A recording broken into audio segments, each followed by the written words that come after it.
expertise and independence to assess the law enforcement response to the shooting and provide guidance moving forward.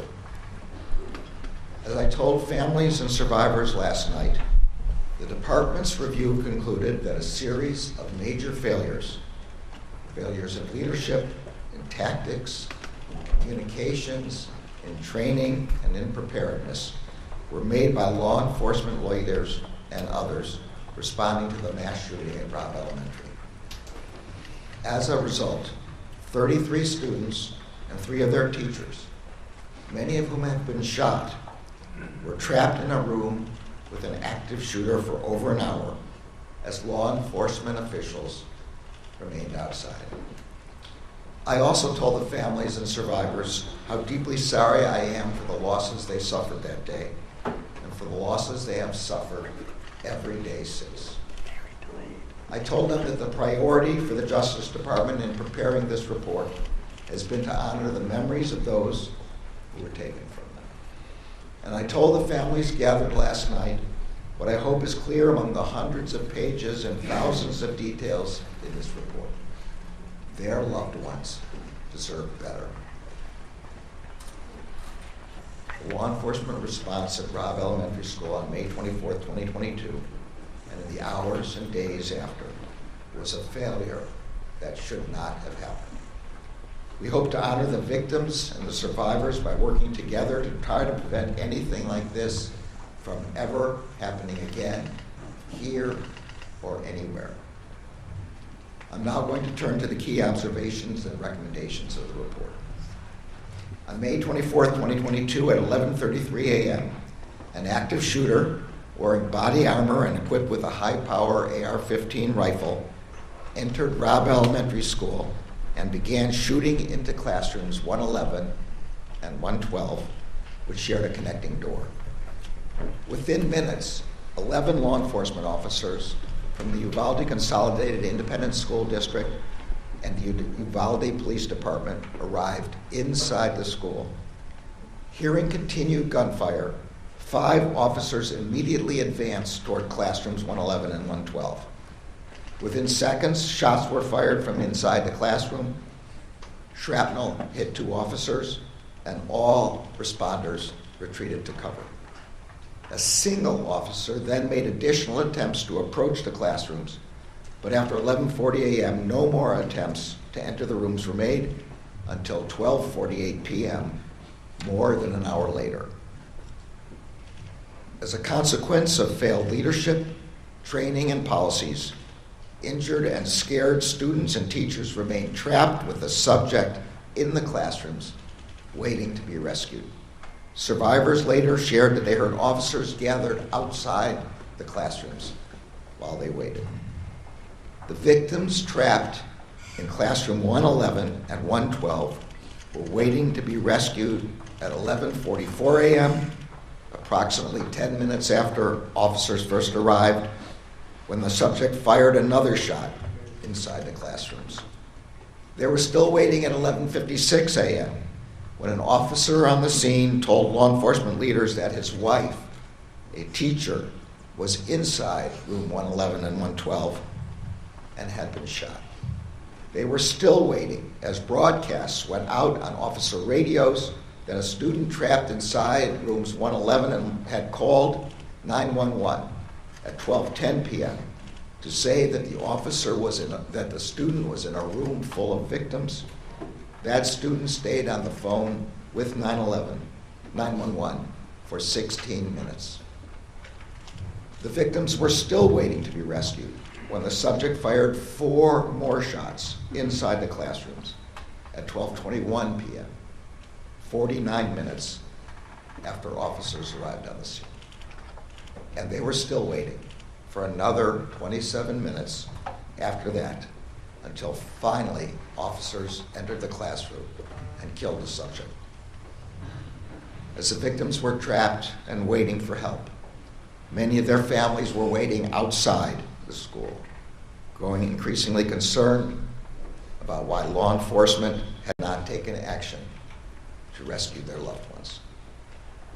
Law enforcement officers from different agencies who had self-deployed to the scene in overwhelming numbers, were themselves waiting for leadership decisions about how to proceed.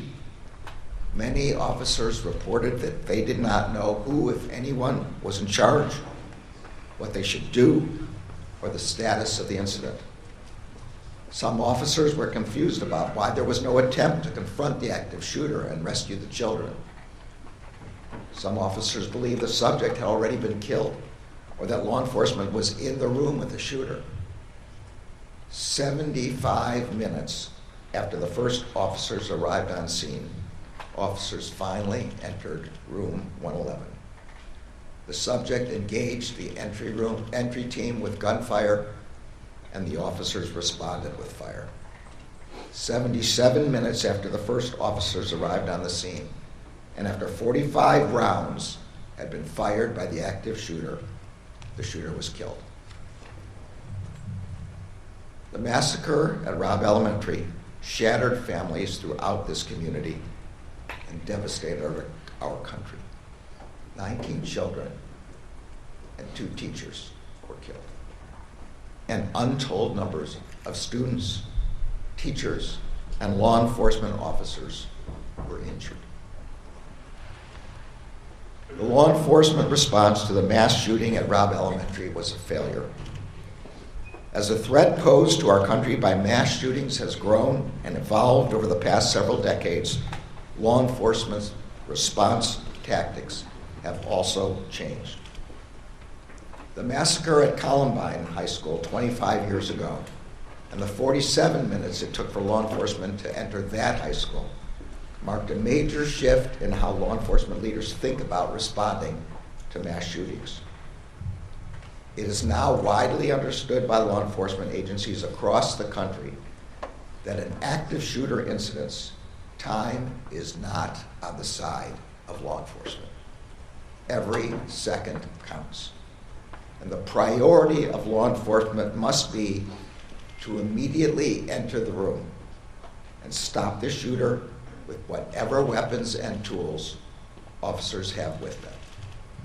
That is the approach responding officers first employed when they arrived at Robb Elementary School. But within minutes of arriving inside the school, officials on scene transitioned from treating the scene as an active shooter situation to treating the shooter as a barricaded subject. This was the most significant failure. That failure meant that law enforcement officials prioritized the protracted evacuation of students and teachers in other classrooms instead of immediately rescuing the victims trapped with the active shooter. It meant that officials spent time trying to negotiate with the subject instead of entering the room and confronting him. It meant that officials asked for and waited for additional responders and equipment instead of following generally accepted active shooter practice and moving toward the shooter with the resources they had. It meant waiting for a set of keys to open the classroom door, which the report concludes was likely unlocked anyway. And it meant that the victims remained trapped with the shooter for more than an hour after the first officers arrived on scene. There were also other failures in leadership, command, and coordination. None of the law enforcement leaders at the scene established an incident command structure to provide timely direction, control, and coordination among the enormous number of responders who arrived on scene. This lack of a command structure, exacerbated by communication difficulties, contributed to confusion among responders about who was in charge and how they could help. These failures may also have been influenced by policy and training deficiencies at responding law enforcement agencies. Some lacked any active shooter training at all. Some had inappropriate training. Some lacked critical incident response training. And the vast majority had never trained together with different agencies. As Associate Attorney General Vanita Gupta will discuss in further detail, the chaos and confusion that defined the law enforcement response while the shooter remained a threat also defined the aftermath of the shooting. For example, surviving victims, some with bullet wounds and other injuries, were put on buses without being brought to the attention of medics. Some families were told that their family members had survived when they had not. And victims, families, and community members struggled to receive timely and accurate information about what had occurred at Robb Elementary. The Justice Department's objective in preparing this report was threefold. First, to honor the victims, the survivors, and their loved ones. Second, to provide a clear and independent accounting of the law enforcement response to the horrific attack that devastated this community. And third, to provide law enforcement agencies and communities across the country with analysis and recommendations about how what happened at Uvalde should inform efforts to prepare themselves for and respond to mass shootings. Policing is a noble profession.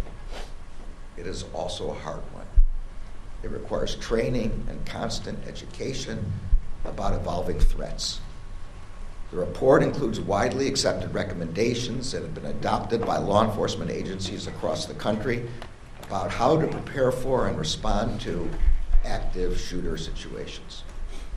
Before an active shooter incident occurs, law enforcement agencies have a responsibility to ensure that their leaders and all their officers are trained to focus on rapid response, trained that the first officers on the scene must focus on eliminating the threat and protecting the victims most in danger. Law enforcement officers responding to an active shooter must be prepared to take charge, to establish a unified command, and to facilitate communications, operational coordination, and allocation and delivery of resources. They must continually assess and adjust as the incident evolves. And in the aftermath of a mass shooting, law enforcement and government agencies must provide the public with a sense of trust and confidence by communicating openly, clearly, and compassionately during a time in which many are learning the most devastating news that any human being can receive. The victims and survivors of the mass shooting at Robb Elementary on May 24th, 2022 deserve better. First and foremost, the 19 children and their 2 teachers who were stolen from their loved ones should be here today. They never should have been targeted by a mass shooter. We must never forget the shooter's heinous act that day.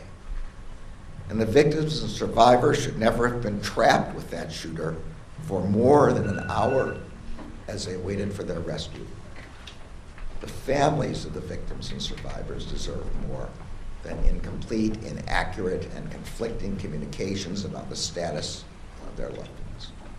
This community deserves more than misinformation from officials during and after the attack.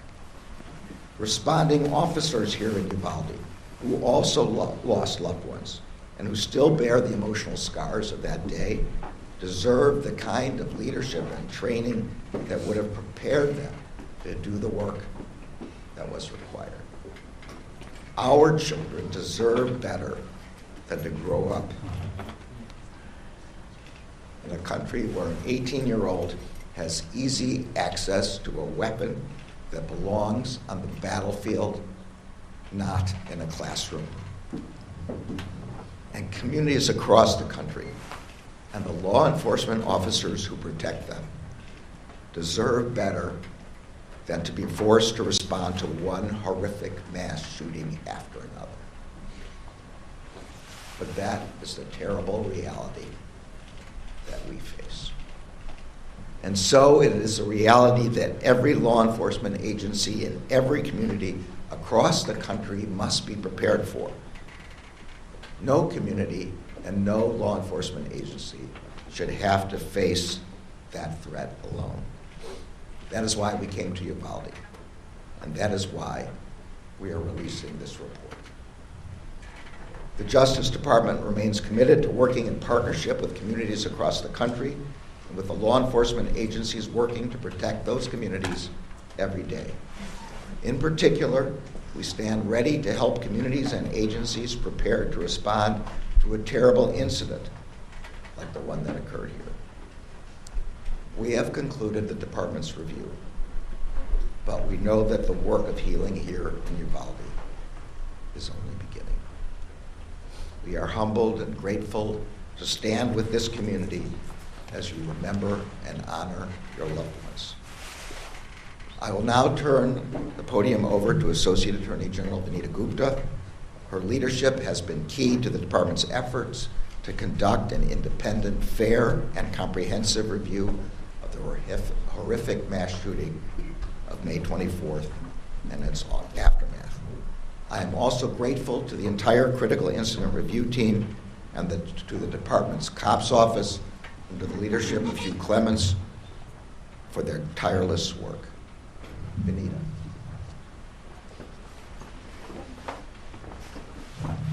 Thank you, Mr. Attorney General. It is hard to look at the truth that the law enforcement response on May 24th was an unimaginable failure and that a lack of action by adults failed to protect children and their teachers. But we cannot look away from what happened here. We cannot look away from these children, and we cannot look away from what happened in Uvalde. On May 24th, 2022, this community lost 19 beloved children and 2 cherished teachers at Robb Elementary School. In the days and weeks following, this community also lost a sense of faith and trust in their own neighbors and institutions as they tried to make sense of what happened on the 24th and were unable to get the answers they needed. During that time, the then mayor of Uvalde called me to ask the Justice Department to conduct an independent review of what had happened and what went wrong on May 24th and in the days that followed. Shortly after, the Justice Department began its review. The Attorney General just gave a sense of the detailed timeline that we have laid out and the cascading failures that occurred over the course of 77 minutes between when law enforcement arrived on the scene and when they finally entered the classroom. But we also know the pain and the failures and missteps did not end when law enforcement finally entered the classrooms and rescued the survivors. It continued at minute 78, when it became clear that because there was no leader, there was no plan to triage the 35 victims in classrooms 111 and 112, many of whom had been shot. Victims were moved away without precautions. Without appropriate precautions, victims who had already passed away were taken to the hospital in ambulances, while children with bullet wounds were put on school buses without any medical attention. In the commotion, one adult victim was placed on a walkway, on the ground, outside to be attended to. She died there. The reunification and notification process for families was similarly chaotic, and as some of the families described, truly deeply painful. During and after the 77 minutes, families and survivors received unclear and sometimes conflicting information about where to go to reunite with their loved ones. Many family members waited at the school for hours without status updates, not knowing where their children were, if they were safe or hurt or even alive.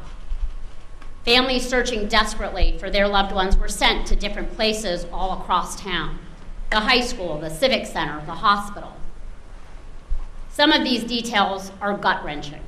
Families hearing about the need for autopsy results as the first indications that their loved ones may not have survived.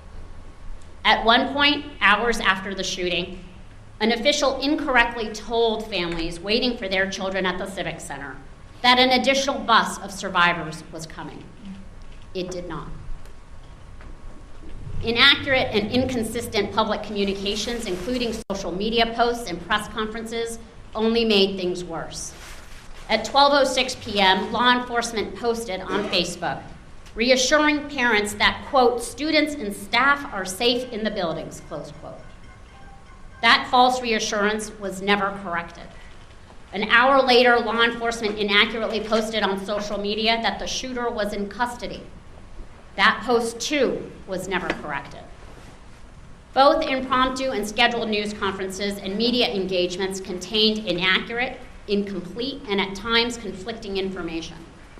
Mirroring the failures of the law enforcement response, state and local agencies failed to coordinate, leading to inaccurate and incomplete information being provided to anxious family and community members and the public. We also know the pain following a tragedy like this endures, and that the support this community needs has often been missing. And we cannot talk about what happened at Robb Elementary School without reckoning with the fact that this tragedy took place somewhere all children should feel supported and cared for and safe. Our report documents missteps in school safety preparation that contributed to this tragedy, including that the campus safety plan was effectively a template and included security measures that were not even available at Robb.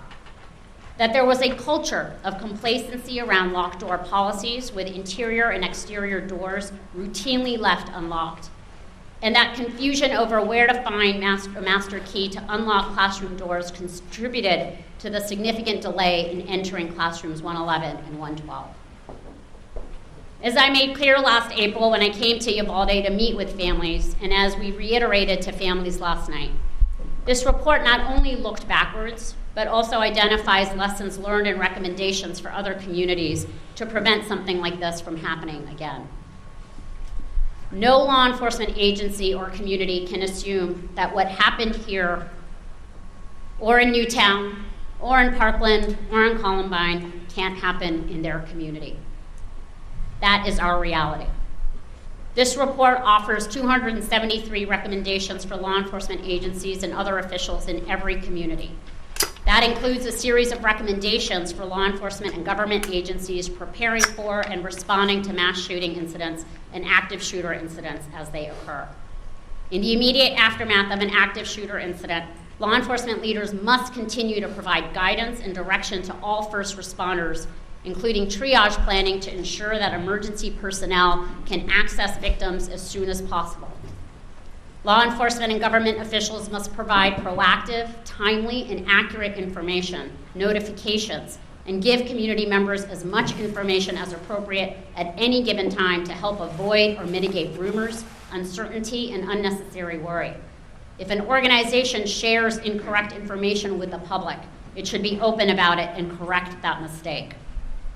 In the days, weeks, and years after a devastating attack, survivors, the family members of victims, community members, law enforcement, and other first responders, and their families should continue to be offered both immediate and ongoing trauma support. The Justice Department remains committed to the Uvalde community. Federal Victims of Crime Act formula funds are being used to support victim services in Uvalde, and our Office for Victims of Crime is working with the state of Texas and the Uvalde community to complete the application for supplemental Justice Department funding that is going to enable continuing services for victims, survivors, and their families. And through our COPS office, the department has also awarded the local school district substantial funding over the past 2 years through our school violence prevention program to help this community continue to improve school safety and security. Before we started this review, we consulted with the International Association of Chiefs of Police to build out a team of experts, including several law enforcement leaders who have ably led their communities through mass violence events. I am grateful to those leaders who lent their expertise to us and to our COPS office team for their immense dedication and commitment. Together, the review team's work included reviewing more than 14,000 pieces of data and documentation, including policies and procedures, training logs, body camera and closed-circuit television footage, photographs, and more. They made 9 visits to Uvalde for a total of 54 days in this community. They conducted more than 260 interviews of individuals from more than 30 organizations and agencies, including responding law enforcement and survivors, family members, victim services providers, and school and hospital staff. They traveled throughout the country to review generally accepted practices and contemporary active shooter training courses. Other organizations and news outlets have documented parts of what happened on this horrific day. But all of this work has led to a Justice Department report that is both the most detailed and broadest in scope, looking beyond the immediate incident to include the communications, victim services, and school safety aspects of this tragedy, as well as the post-incident response and investigation and pre-incident planning and preparation. The public demands a lot from law enforcement, and we often take their service for granted. Every day, police officers run towards danger to keep people safe. In Uvalde on May 24th, 2022, that did not happen until far too late. Uvalde is a community that is healing, and getting clear on the facts is part of healing. So too are the beautiful, powerful murals all over the city commemorating each child and teacher killed on May 24th. And so too is enacting change in policies and practices to help make sure these failures do not happen again. While it took time for the Justice Department to examine the facts and put this report together, our commitment to the Uvalde community does not end here.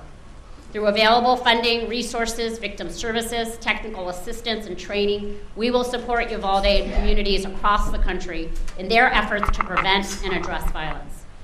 Just as we have looked back, we will look forward. We are committed to honoring the memories of the lives that were lost here by working to build a future where all of our children, their loved ones, and their teachers can feel cared for, supported, and protected. I will now pass this to Hugh Clements, the director of our COPS office.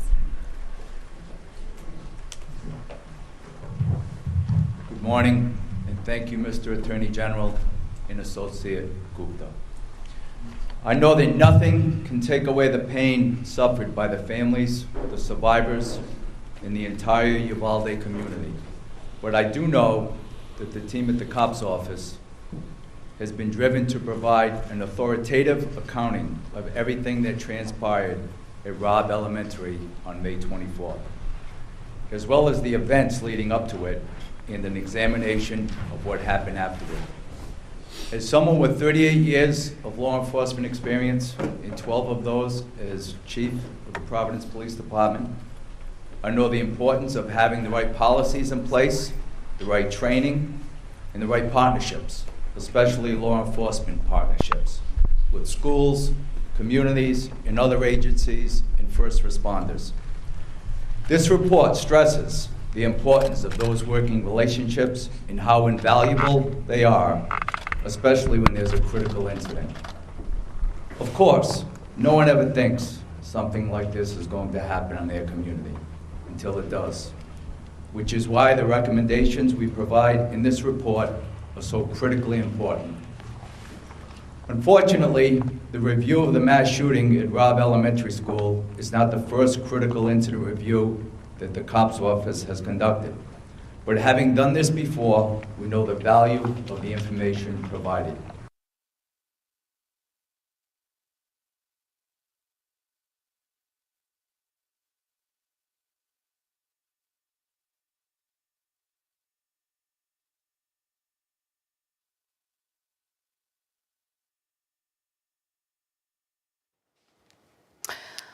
I apologize. We just lost some audio there. If you're just joining us, this is a live press conference from Uvalde. We are going over this 600-page report of the Department of Justice.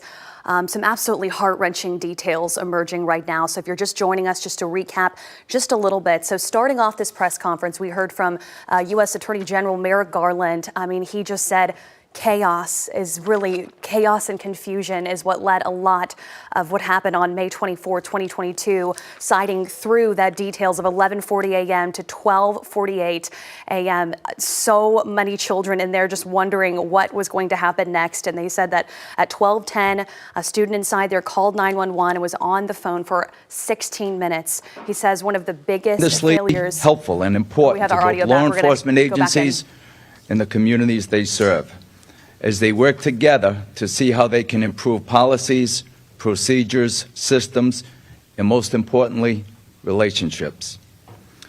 We talk about that and much, much more in this report, which I know is going to be a very important resource to law enforcement agencies in the months and the years to come.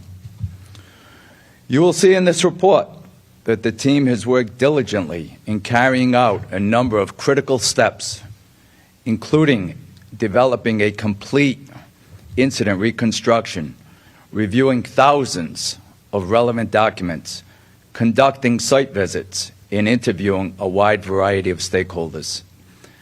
As I said, we know that nothing can take away the pain that this community has endured. But we were dedicated to providing this community with a transparent, independent, and thorough review of what happened. And I believe that this report has done just that. Thank you.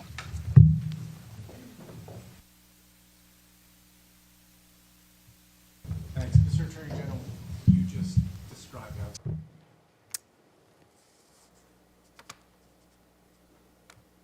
Thanks. Mr. Attorney General, you just described how the report documents profound failures by law enforcement, but the report also makes a point of withholding the names of all but the most senior law enforcement officials.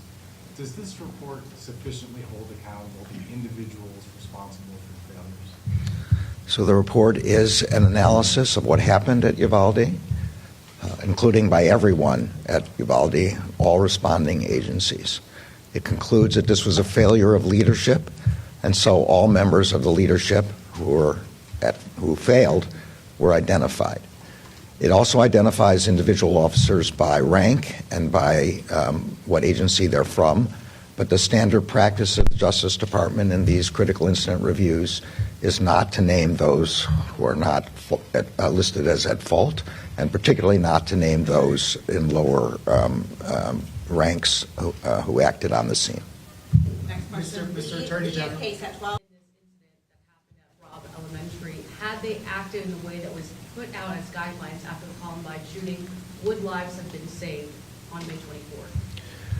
I think the report concludes that had the law enforcement agencies followed generally accepted practices in an active shooter situation and gone right after the shooter to stop him, lives would have been saved and people would have survived. My second question for you, sir, based on this report, we know at this point no criminal charges have been filed against anyone who responded that day. Based on what you all found in this report, should the Uvalde County District Attorney file any criminal charges for the law enforcement officers who responded that day? Well, I'm going to leave that question for the DA. Just to explain for everyone, the Justice Department only has criminal jurisdiction where federal crime has occurred. The shooter here is dead, and there's no federal criminal jurisdiction. What we've done is responded to the mayor's request that mayor's request for a critical incident response examination to determine the manner in which the agencies responded and to provide recommendations for the future, and that's what we've done. Next question. Tribune. Texas Tribune. Mr. Attorney General, you identified one of the objectives of this analysis to provide law enforcement agencies with recommendations, and there are nearly 300. Could you talk a little louder? Which recommendations do you think law enforcement agencies should undertake immediately? What's the most urgent issue? Yeah, so the most significant failure and therefore the most significant and urgent thing for law enforcement to do is active shooter training, which provides that when an active shooter is in a building or anywhere else, the first priority is to stop that shooter and to remove people who are immediately endangered by that shooter. And that requires tactical training. That's the first thing. The second thing is critical incident response. Establishing who's going to be the on-site commander, making clear to all other agencies that that person will be the on-site commander. That again requires training and practice and response. Quick follow-up to Last. that. Go ahead. One more and then one. Should joint training be mandated across the country? I'm not sure what the word mandated here means. I think it's absolutely necessary that in any circumstance where there's going to be more than one agency responding, and that's going to be in any school situation, all the possible agencies should train together in order to establish lines of communication, command structure, and communications structure in particular. Here radios were not interactive. People did not have a way to talk to each other, and make sure that everybody's following the same strategy. Last question, Uvalde Leader News. Mr. Attorney General, some have suggested that our police response was typical for a mass shooting, in fact, even better in many cases. And I used the Pulse nightclub event as a comparison. It took 3 hours to go in and put down that killer. And there were phone calls back and forth. How do you speak to that? So actually, I'll let Hugh talk about specifically about the Pulse nightclub, but I will say that what I've described and what the report describes is clearly the generally accepted response to an active shooter. We did a survey across the country, and the experts who were involved in this examination are experts in exactly this subject of active shooter, and there's no doubt that the standard practice is the one I've described. And I'm going to let Hugh answer that specific question. I would say, honestly, I don't know if that's entirely true. I will tell you this report is comprehensive. It's extensive. I urge you all to read it. The executive summary, all hundreds of pages. I will say there was a epic, complete lack of leadership, unity of command. There was no incident command set up. That's not the case with the Pulse nightclub. And so in this particular one, in comparison, that is not entirely true. And the response was a failure of leadership.